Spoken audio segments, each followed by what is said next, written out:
So, okay, welcome to our UP-wide virtual Going Pro info session for fiscal year 22.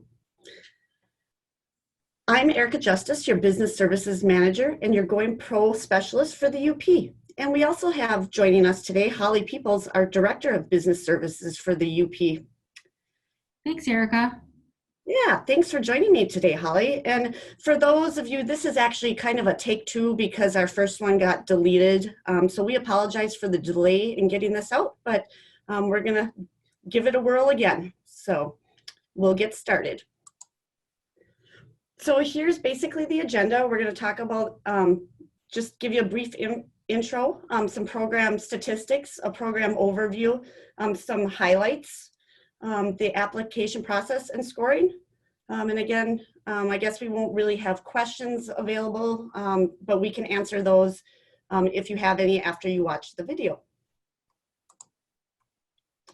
So just a little background. The Going Pro Talent Fund provides competitive awards to employers to assist in training, developing, and retaining current and new employees. It helps to ensure Michigan's employers have the talent they need to compete and grow, and individuals have the skills needed for in-demand jobs. The Going Pro Talent Fund is supported training, and it expands and it improves employees' skills and develops their opportunities for growth or promotion within the company. Training must be completed within 1 year from the date of the award and lead to a credential or a skill that is transferable and recognized by industry. So as you can see, there's a list of partners, and any of these partners can identify eligible employers that have documented need for recruitment and or development of talent. However, the final project approval lies with LEO, and LEO is the Michigan Department of Labor and Economic Opportunity Workforce Development. And when we talk about the MWA, you'll probably hear that throughout the presentation. That's your Michigan Works agencies. So here's some fun statistics for you. So the program started back in the day in 2014, and back then it was known as the Skilled Trades Training Fund. We used to call it STTF, and now it's the Going Pro Talent Fund. And the total number of awards throughout the state has been over 4,000. The average award amount within the state is just over 31,000. And the average training cost per person is just over $1,000. So when you look at the pie chart, this shows the size of the employers, and we'll talk to that more when we get into the scoring portion of this process. But as you can see, employers over 500 have received 10%, where employers between 100 and 499 have received over, almost close to 1,400 awards. But the largest amount of awards are fewer than 100 employees, which has been 57%. Some cool statistics for UP Michigan Works for fiscal year 21. The UP employers received over 1.4 million in funding, which is awesome. We had 48 independent awards, and we also had 3 independent-led collaboratives, which you'll hear me refer to as ILCs, that 9 additional companies got awards. And the awards, the size is anywhere between 1,500 up to 105,000. Mm-hmm. So this slide's a little bit updated now that we are doing our second info session. We've received updates from the state today, which it is September 22nd. We are waiting for the governor to sign the budget, but everything is looking very optimistic. So we are hoping by maybe the end of this week or next week, the applications will open, and most likely it sounds like you will have 4 weeks as the employer to get those completed. And keep in mind, this is a competitive scoring until the funds are exhausted. We certainly anticipate that the demand is going to exceed the supply And we're hoping that the awards, and they're hoping as well at the state level that the awards will be announced in December. And it sounds like it's still they're keeping on track for the 12-month award cycle. So the awards should be announced for January 1st, where training can begin, and it would end December 31st.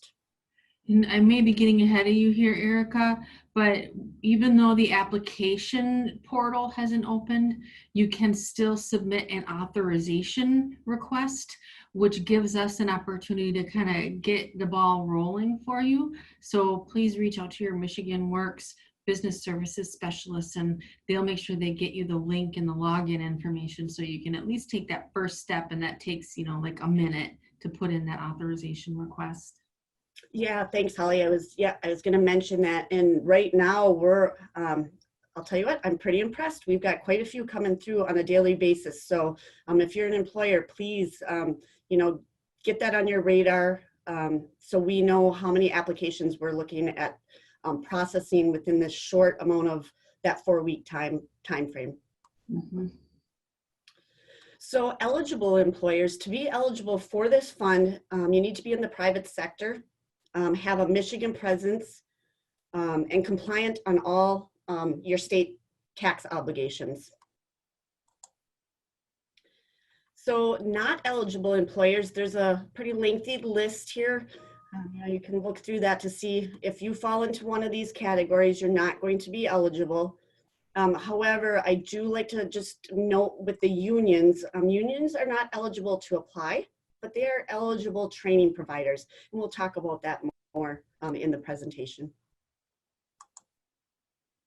So eligible trainees are your permanent full-time employees of the employer, which can be current or new employees.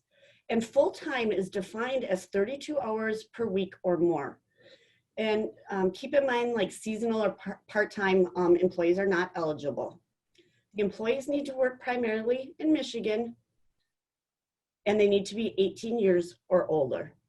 And I always throw in my Wisconsin example because back when it was STTF, Wisconsin residents were not eligible, and they have gone ahead and changed that. So if you're one of the border communities, your Wisconsin employees are eligible. So allowable training providers are your Michigan community colleges and universities, private training providers, your apprenticeship training centers, vendors providing training in operation of equipment or systems for which they were the provider. So in many cases, your company might be getting new equipment that the vendor needs to come in and provide that training. That is eligible. And we just explained that in your rationale. Employers only if their resources or equipment are exclusive and training is not available anywhere else. And again, that all comes down to the rationale, and we will work with you in those situations. Now there's 3 types of training and 3 ways to get reimbursed. So you have classroom or customized training, new hires, which is on-the-job training, and first-year US DOL registered apprenticeships. So the cost of training, so your classroom training for either your current or your new employees is not to exceed $1,500 per person. If you hire a new employee, their on-the-job training is not to exceed $1,500 per person. And we'll get into more details on this as well. And then for US DOL registered apprenticeship training, it's not to exceed $3,000 per person. And it can be current or new employees. For your classroom training, it needs to be conducted by a third party. Again, unless it's exclusive in nature. So if you have some piece of equipment that only you know how to do the training, again, that's where we would work on that rationale. The classroom training must lead to a recognizable credential or certificate. And it may take place at the training provider, on site at the company, or online if approved. Now, eligible training, we have this great little guide. You can see it to the right in the red there that we will share with you with a lengthy list of eligible and ineligible training guidance. And this is a very, very important guide to look at while you're picking out the trainings. But some of the eligible training we just wanted to point out is your leadership, management, supervision, but you need to have a course description. Quality systems can be okay if it's higher level. Safety can be okay, again, if higher level, like outside of your normal cost of doing business. And new, they've added child development associates, implicit bias training, and sales acceleration training. And then the online is allowable per the following. They really like to see that it's live and instructor-led versus a recording because learning at the trainee's pace is not allowable. It must meet the eligible, ineligible training requirements, which again is in that, that guidance document that we will share with you. The rationale for requests must include justification for the online training. Additional rationale may be considered, such as if it's in-person training is not being offered, or in-person training is not within reasonable travel time or cost. So, you know, a lot of times for us in the UP, you know, it's much easier to get a training maybe at NWTC versus having to travel downstate. And that could be over online. And then note the online option is going to be selected in the WeBlooms, and that's the online system. And I haven't seen this yet, so I can't really give you any guidance, but I'm sure it'll be pretty easy to pick out as you're going through the application process. So ineligible training, I've highlighted a few important ones that I just want to touch base on, and those are the ones in red. They don't want to see any standalone seminars, conferences, and workshops. Watch the word consulting. They don't like to see consulting. Continuing ed credits. And Holly, maybe you want to expand on this one. I think if we were able to put a rationale together, if this was going to increase, like the person, if they're going to upskill into like a new position, is that the way you understood it? So what I heard is if you can rationalize that they need this continuing education to keep their job or to get promoted and make more money, it would be considered. But if it's just one of those things where it's a normal part of your job every single year that you have to get so many CEUs, I don't really know why they don't support that, but at this time they don't. Great, thank you. And again, safety training, we see a lot of that, but just remember if it's that higher level and we put a rationale together, that tends to go through. We've noticed some subscriptions coming through that is absolutely not eligible either. You know, so just as you're picking out your training, just, you know, be mindful of what you're applying for. You know, and this is like a hot topic, the no human resource training. They're starting to listen more to us about this. So I would say more to come. Yeah. Prohibited expenses. With this program, like the purchase of tools and equipment and licensing and testing fees or curriculum development, any travel costs, meals, those, we can't reimburse you for those. However, when we get into the scoring, we're going to talk about employer contributions, and that's where these would be applied.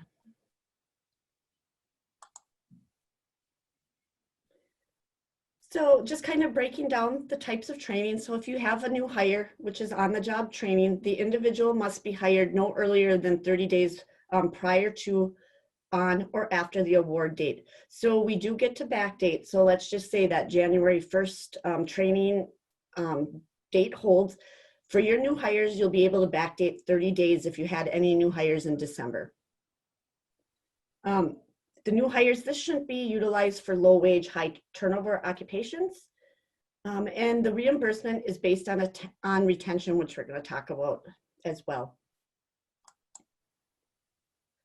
So getting into the how we reimburse at the 30-day retention, 50% of the $1,500.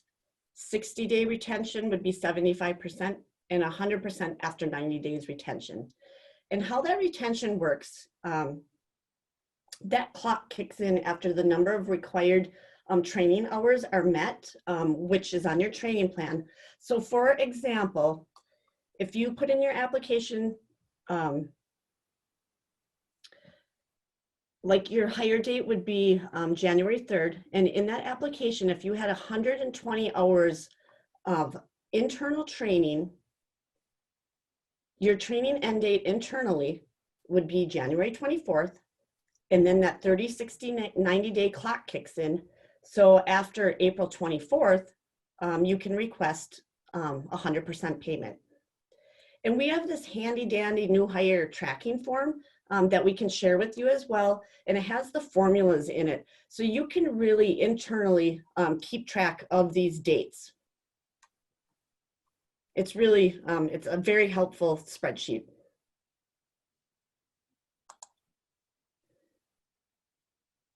And I wanted to share this example of making you aware of how to watch how the numbers work.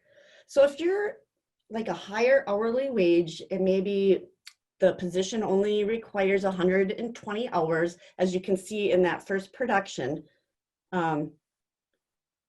you know, you're going to max out that $1,500, and you're also going to have $300 automatically going to your employer contributions.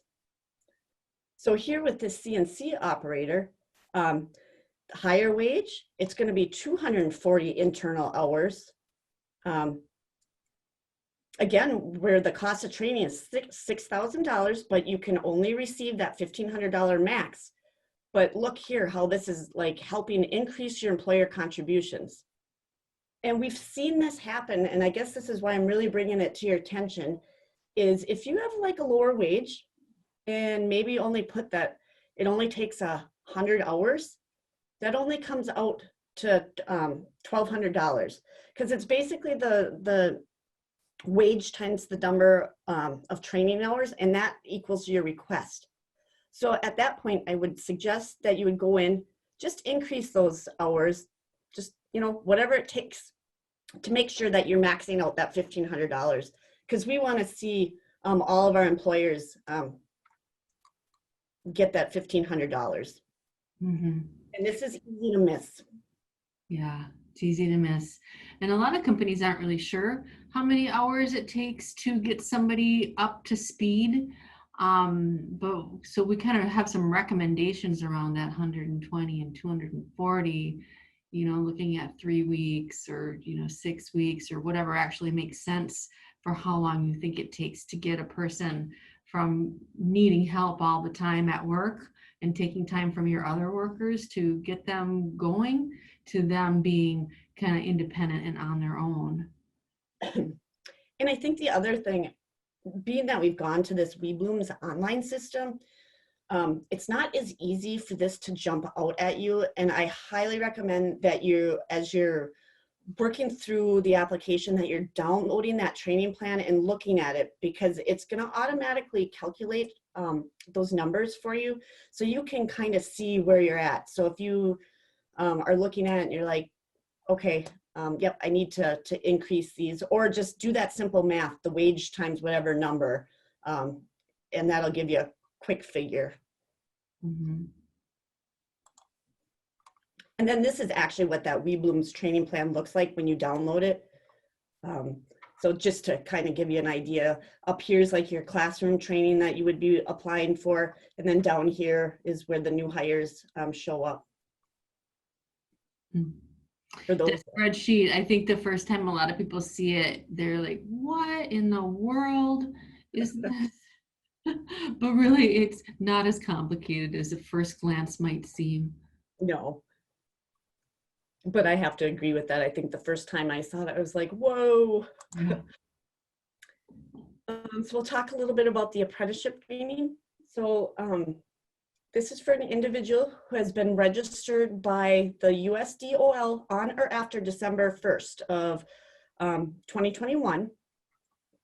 And it's for the apprentice whose proposed training is considered first-year training on the employer's work process. They may still be eligible for reimbursement if the classroom and on-site work experience. And with the apprenticeship, there's a little more documentation, but it's not bad. So you'll need to provide us a RAPIDS printout, a demographic form, and these are both required at the beginning of the award. And we have Connor Powell, who is on our team, and he's an apprentice specialist, and he can help with any questions and help get you these documents. And then I'm going to let Holly expand a little bit. We've got quite a few apprenticeship programs right now that we could potentially braid funds for you. Yeah, and I was just closing out a couple tabs here because I just got a notification that my internet connection was unstable and I lost a few words that you said there, Erica, but I think we got mostly the right information that we needed from that previous slide for people for, you know, the date ranges and that apprentices need to be within their first year apprentice. And we can help, you know, talk that through with companies who have apprentices. So then the new thing that we have going on is Michigan Works has become what's called an intermediary.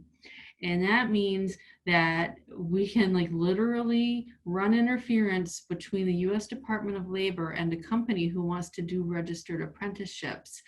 Now, I think over the years, one of the main reasons that companies have declined to begin and maintain Department of Labor registered apprenticeship programs is that, you know, administration side of things where there's lots of paperwork to do and there's data entry that has to be handled and there's audits and there's tracking and, you know, there's a lot of compliance requirements to take care of during all the years that your apprentices are going through that apprenticeship. Well, now we can do the work. We have one person who's full-time on staff right now doing it, and you know we'll look to supplement that staffing, you know, as needed as more and more companies get into registered apprenticeships. But so we're really looking to go out of the traditional realm as well as stay in the traditional realm.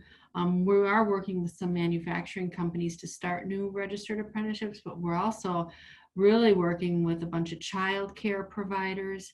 We have a handful of healthcare institutions, some hospitals and other care facilities that are looking at starting registered apprenticeships. There's a jeweler that we're working with. So it really can be any type of company.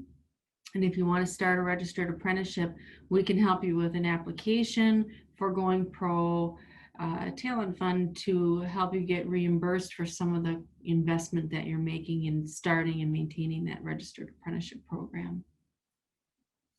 Yeah, awesome. Thank you, Holly. So I just wanted to touch on target population incentives. So, you know, as it's becoming harder to find skilled talent, employers are being encouraged to expand their recruitment to include individuals in these target populations. You know, and you can apply for, or if, and it pretty much goes on your new hires other than the high school diploma, but you can get an extra $500 on top of your $1,500 reimbursement. And then that high school diploma is an additional $1,000. And really the additional requirements that we request, I mean, for, as you can see, like you have a veteran, you're active military, an older worker, returning citizen, new for this year, is an individual with a disability, and then public assistant recipients are new as well. But I mean, it's as simple for the veteran as a DD 214, or for an older worker, just a copy of the driver's license. And those are probably the two most popular, I would say, that we receive. Mm-hmm.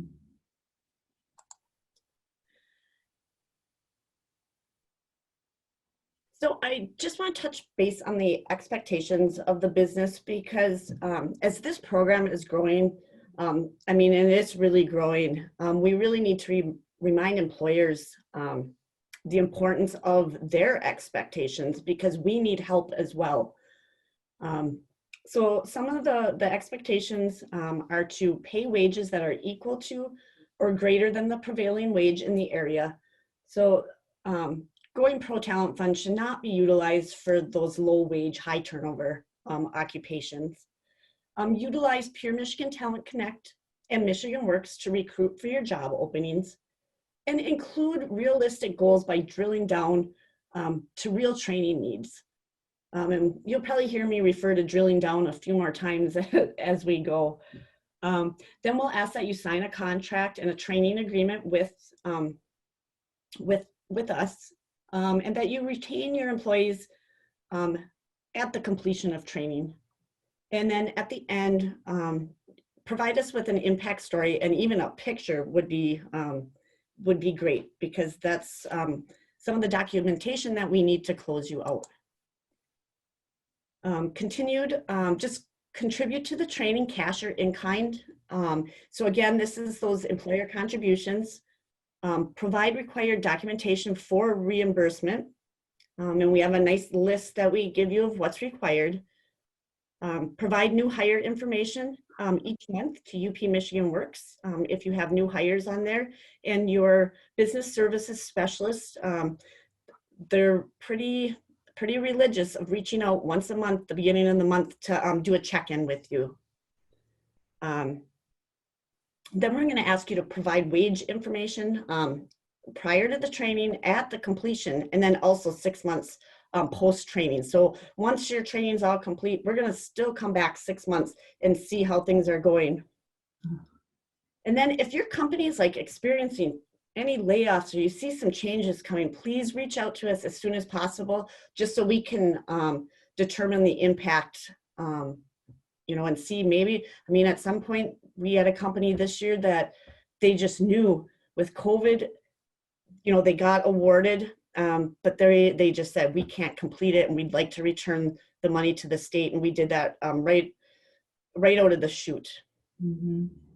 And we think that means sometimes other companies might get an opportunity to use those dollars. Yes, especially if they're sitting in that queue, for sure, they're waiting for those dollars to come back. So it is good if you really know that you're not going to be able to spend it. We like to get those back. Mm-hmm. And then you know, like I said, quite honestly, if you can't do a monthly check-in with your business services specialist, this program just might not be for your business, because we really have to stay on top of what's going on within your company. So we'll talk about modifications.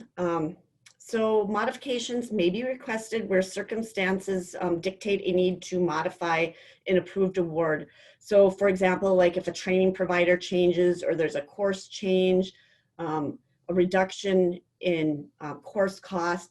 And, you know, we're not talking, you know, $5, $25, but, you know, if you had a training that we'll just use, you got awarded for $1,000, dropped down to $250, we need to let the state know that.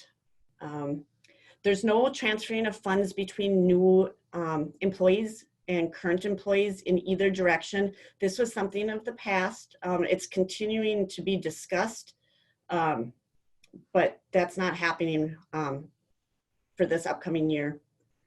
And then we can make some changes of employer information. For example, if like your company name changed, we can do that. And then the change in the number to be changed, such as the removal on new hires or first year apprenticeship, would impact the original scoring.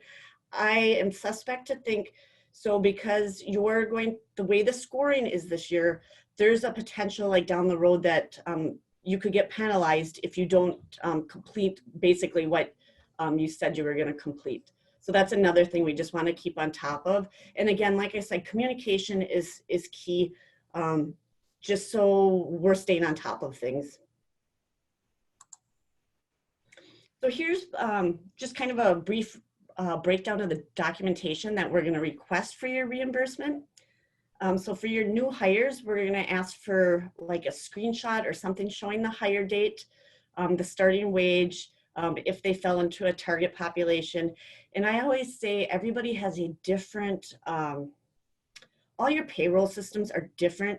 Some it's like a super easy, but other times you got to do those screenshots. And then we'll ask for the payroll documentation on or after that 90-day retention. And then if the employee was terminated, we'll need to have a screenshot or something showing us the termination date. For the apprenticeship reporting, we'll need that RAPIDS printout, the payroll, the demographics form, certificate of completion and grades. And then for your classroom, we just need a certificate of completion, grades, sign-in sheet, any of those, and an invoice from the training provider and or a copy of the receipt.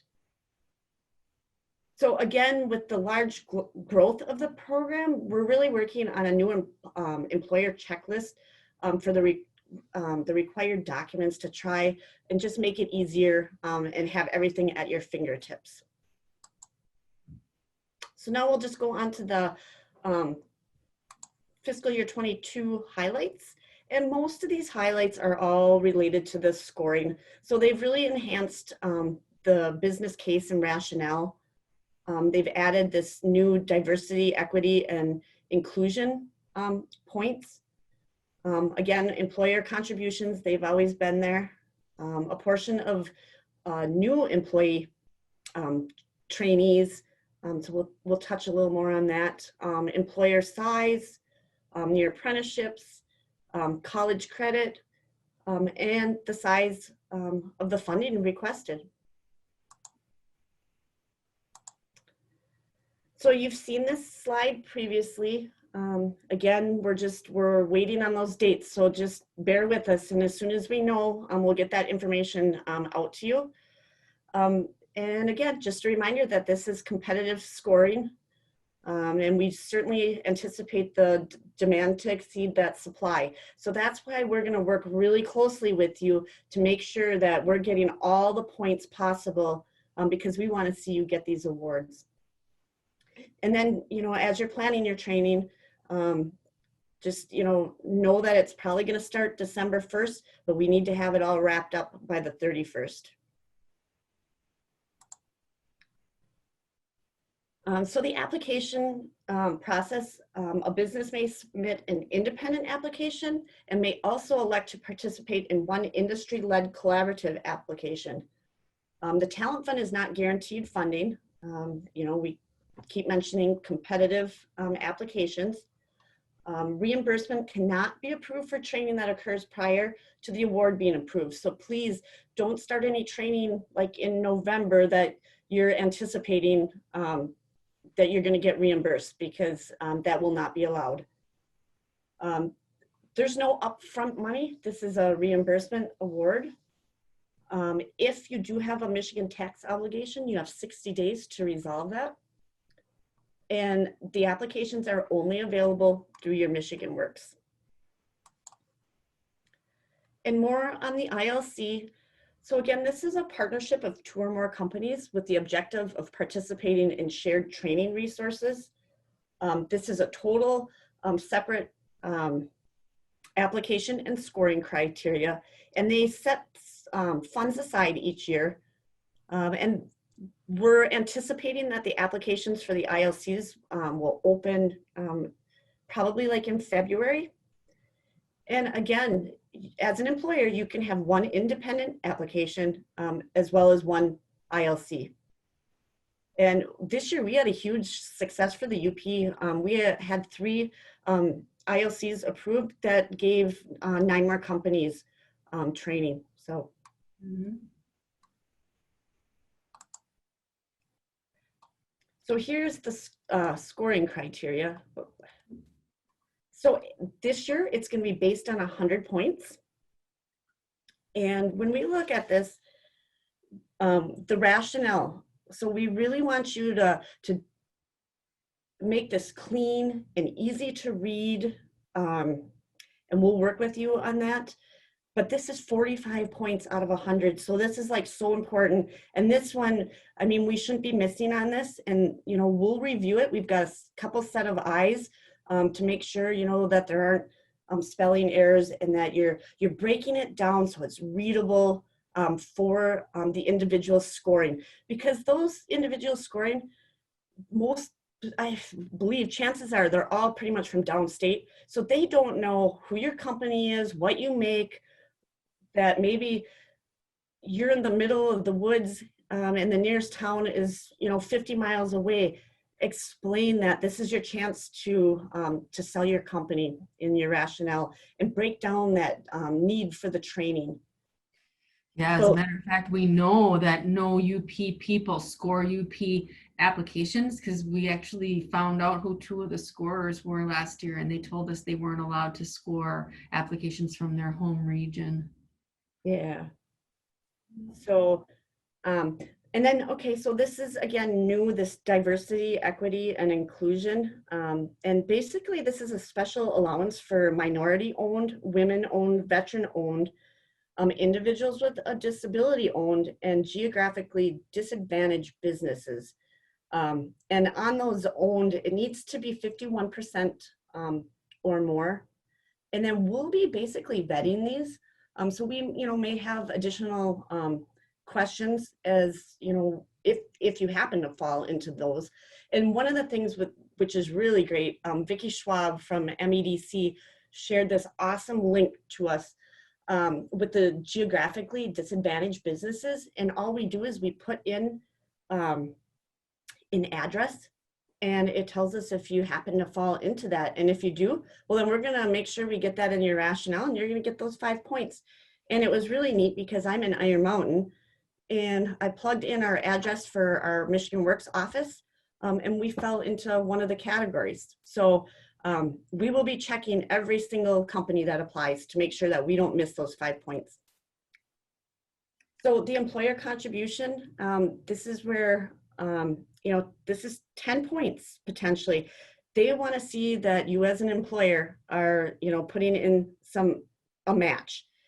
And if you're not, so a portion of it is automatically calculated from the WeBlooms, from your training plan. But then there's another section, and they're really going to require you to basically spell things out where you're getting these numbers from. But we really want to, we'll come up with ideas to get you that one-to-one match. There's all kinds of different things that we can talk about. And I believe they've enhanced that actual portion of the application to give you some better ideas of what to look for and include. So this is a bummer for me. I have a hard time with this one. So if you're an employer over 100 employees, you automatically lose 10 points. Mm-hmm. But if you're 50 full-time employees, you would get, or 50 and under, you would get the full 10 points. And then if you're like that 49 to 100, you're only gonna get 5. So it's really geared towards the smaller employers.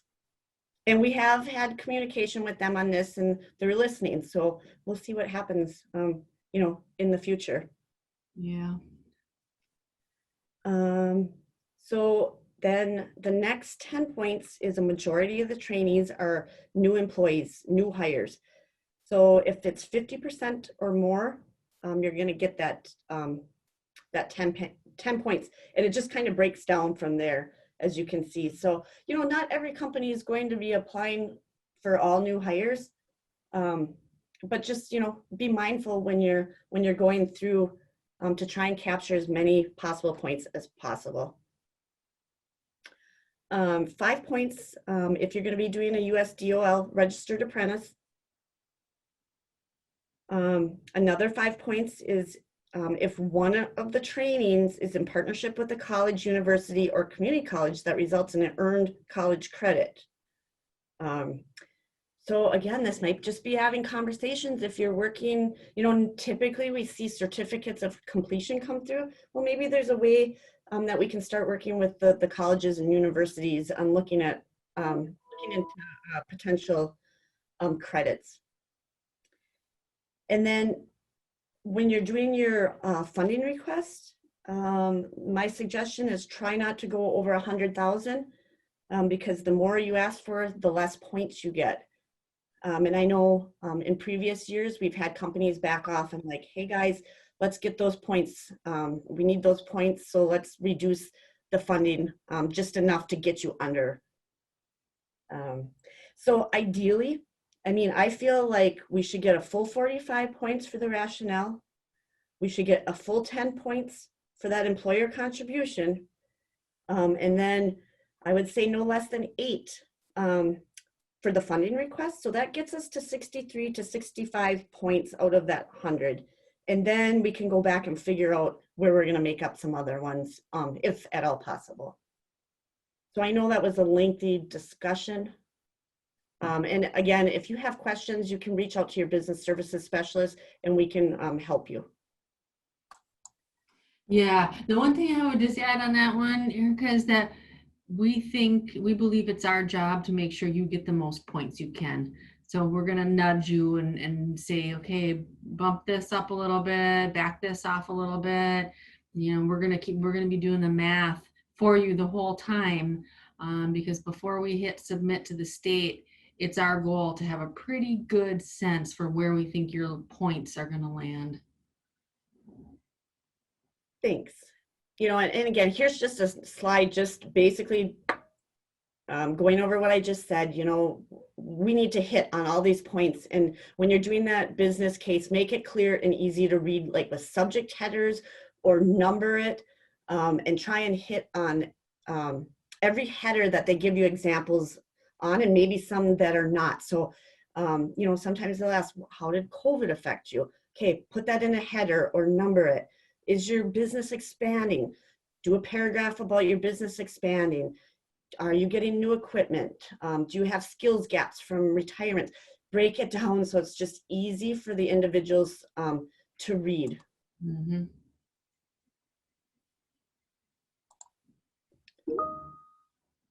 You know, so I threw this slide back in here too because this is new for us. And again, we're going to be checking. We are definitely going to check every single one of you with that link that we have to see if you're in a Michigan Opportunity Zone or a Michigan Hub Zone. So, you know, here are some examples of employer contributions to help increase those and get you to the one-to-one match or above.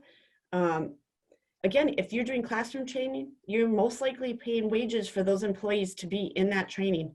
So we'll do a breakdown of that. If there's travel costs, that's going to be coming out of your pocket, but you're spending money to have that done. The cost of new equipment or software directly related to the training, supported services, overhead, admin, loss of productivity due to employees attending training. And again, new on the application, they're really pushing that you break these calculations down so the person scoring can see. And I believe this part is pretty much automatically calculated by points automatically within WeBlooms. Mm-hmm. So again, WeBlooms, that is our work-based learning online management system. We have a user guide to get you started, to get those authorizations submitted. And like I said, we've had them coming in pretty solid the last couple of days, so keep sending them. And just a reminder too, if you're using Pure Michigan Talent Connect, you can use those as your credentials to get logged in. And we have reset some passwords. I'll just do that too. If you run into a situation where maybe the staff has changed from last year, we can go in, update the email, the password, and you're off and running. And then I'm just gonna share some local training providers, but I'm not gonna go into detail, but just to give you some ideas of some trainings that have taken place and been approved. So we have Bay College, we have Renee out of the Escanaba office and Gina out of our Iron Mountain office. And here's just a bunch of different trainings that they have done. And all of these training providers, if you have something that you think needs to be customized, please reach out to them. They can work with you on that. So Gogebic Community College, reach out to Glenn if anything looks like it might work into your training plan.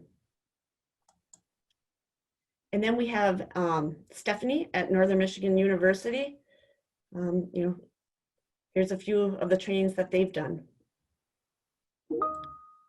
And then here's a big one. We did a ILC this year and had excellent feedback from Doug Miller's Cybersecurity Institute. So this may be something for you guys all to consider because it's becoming a big threat. Yeah. And then we work closely with Kristen Smith from MMTC, and here's like her hot topic trainings for 2022. I couldn't put all the details in it, but here's kind of a breakdown to give you an idea of cost and some ideas of what she's offering. Again, she can pretty much customize, and if you need a flyer, I have a flyer that I can get out to you. So I know we're getting close on our time, so just a few application reminders. Again, you've heard this multiple times, it's not guaranteed funding. These are competitive applications. Going Pro cannot reimburse for training that has already occurred prior to the application being approved. And the applications are only available through Michigan Works. So please contact your business services specialist as soon as possible to get started, because believe me, that 4 weeks is gonna fly by. And here's your contact information for the counties across the UP, as well as our main contact information. And we're here to answer questions and help you through the process. Yeah, and if you actually do complete this and you want to do this forms and give us some feedback, we would really appreciate that as well. So thank you. And Holly, I don't know if you have any closing remarks, but I hope this is a helpful presentation to get everyone excited and started. Yeah, awesome. Thank you, Erica. Great job. Thanks.